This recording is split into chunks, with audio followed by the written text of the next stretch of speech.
Avec Audrey Racine. Bonjour Audrey. Bonjour Julien. Aujourd'hui, on inspire, on expire, mais attention, l'air est pollué partout en France, résultat d'une nouvelle étude.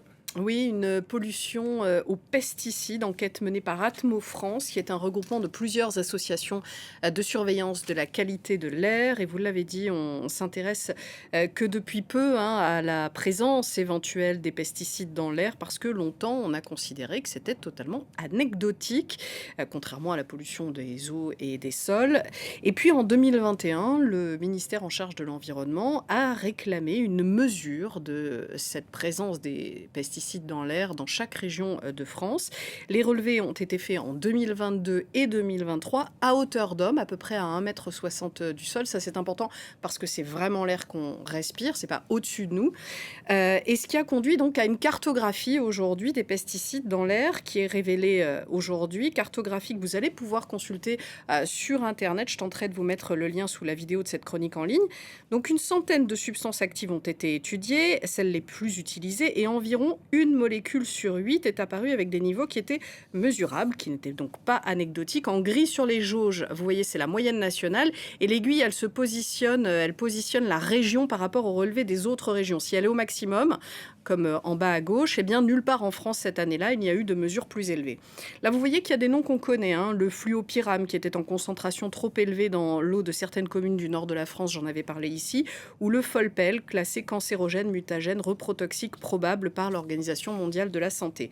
Ce que je vous donne, ce sont juste des données. Je ne peux pas vous dire si c'est dangereux ou pas, parce qu'en fait, il n'y a pas eu d'études qui ont été menées sur les conséquences de cette exposition aux pesticides dans l'air, ce qui veut dire qu'il n'y a pas non plus de seuil maximum défini par les pouvoirs publics. On va écouter la référence pesticides d'Atmo France. Il y a des valeurs réglementaires dans le domaine de l'eau, dans le domaine de l'alimentation, donc des valeurs en lien avec des études sanitaires qui préconisent de ne pas dépasser ces valeurs. Or, dans le domaine de l'air, même si effectivement on constate des niveaux en concentration variable, eh bien, il n'existe pas de valeurs réglementaires, de valeurs seuil à ne pas dépasser qui puissent effectivement orienter les actions publiques, notamment sur ce sujet. Alors, les informations qui figurent dans cette database sont des informations environnementales. Donc, on n'est pas en capacité de pouvoir dire effectivement quel est l'effet sur la santé par rapport au niveau de concentration observé. Donc maintenant que ces données sont disponibles, eh bien, il va falloir les croiser avec des données sanitaires, c'est-à-dire une surreprésentation par exemple d'une maladie dans un territoire donné pour en tirer des hypothèses sur la toxicité d'une molécule qui serait présente en masse à cet endroit-là. Hypothèse qu'il faudra ensuite confirmer ou non avec des analyses. Bref, vous m'avez compris, ça va prendre du temps, beaucoup de temps. Et question à 1 000 €, comment elles se retrouvent dans l'air, ces pesticides alors? C'est la grande question. Si comme moi vous pensez au moment de l'épandage, eh bien vous avez qu'une partie de la réponse. Une nouvelle fois, on va écouter Emmanuel Drabsomsou. Ces composés se retrouvent dans l'air donc à deux moments. Au moment de la pulvérisation, lorsque on a des conditions atmosphériques, par exemple avec présence de vent, qui peut conduire à ce qu'on appelle des phénomènes de dérive, ou alors en cas de température élevée et de chaleur, où vous allez avoir les composés qui vont se volatiliser et donc se retrouver dans le compartiment atmosphérique au moment de la pulvérisation, mais également parfois plusieurs heures après, alors que la pulvérisation est arrêtée. On va regarder un schéma pour que ce soit plus clair. Il y a donc un déplacement de ces molécules. On va voir ce schéma, voilà.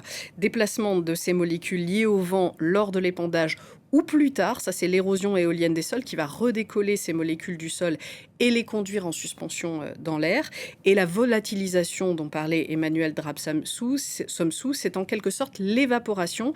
Alors attention, toutes ces molécules ne sont pas volatiles de la même façon. Il y en a qui sont plus lourdes que d'autres et qui donc vont se déplacer moins loin. Encore une fois, il va falloir étudier le comportement de chaque produit en commençant bien sûr par ceux dont la concentration était la plus élevée sur ces données.